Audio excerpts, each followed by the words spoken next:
ইংল্যান্ডকে নাটকীয়ভাবে ২-১ গোলে হারিয়ে বিশ্বকাপের ফাইনালে ওঠার আনন্দের মধ্যেই নতুন বিতর্কে জড়িয়ে পড়েছে আর্জেন্টিনা। ম্যাচ শেষে খেলোয়াড়দের হাতে দেখা যায় দ্য ফকল্যান্ডস আর আর্জেন্টাইন লেখা একটি ব্যানার।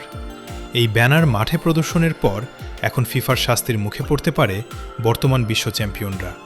রাজনৈতিক বার্তা বহনকারী এই ব্যানার প্রদর্শনকে ফিফার শৃঙ্খলা বিধির লঙ্ঘন হিসেবে দেখা হচ্ছে।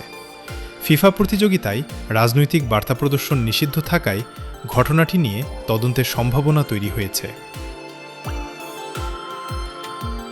ফিফার ৬৪ পাতার শৃঙ্খলা বিধির ১৭ নম্বর অনুচ্ছেদে বলা হয়েছে, কোনো জাতীয় ফুটবল সংস্থা বা ক্লাব তাদের খেলোয়াড়, কর্মকর্তা কিংবা সমর্থকদের মাধ্যমে রাজনৈতিক, আদর্শিক, ধর্মীয় বা আপত্তিকর বার্তা বহনকারী অঙ্গভঙ্গি, শব্দ, বস্তু বা অন্য কোনো মাধ্যম ব্যবহার করলে তার দায় সংশ্লিষ্ট সংস্থাকেই নিতে হবে।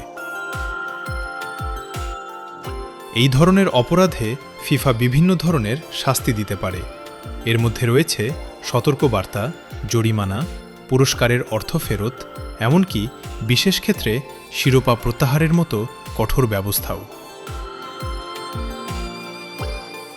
ফকল্যান্ড দ্বীপপুঞ্জের সার্বভৌমত্ব নিয়ে আর্জেন্টিনা ও যুক্তরাজ্যের বিরোধ বহু পুরনো।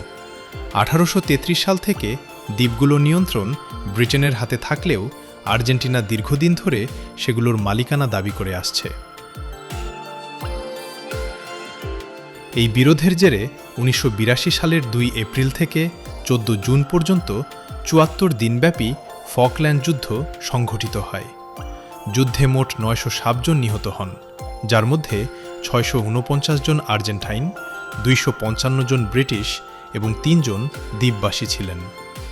যুদ্ধ শেষে ব্রিটেন দ্বীপগুলোর নিয়ন্ত্রণ ধরে রাখে, যা এখনও বহাল রয়েছে।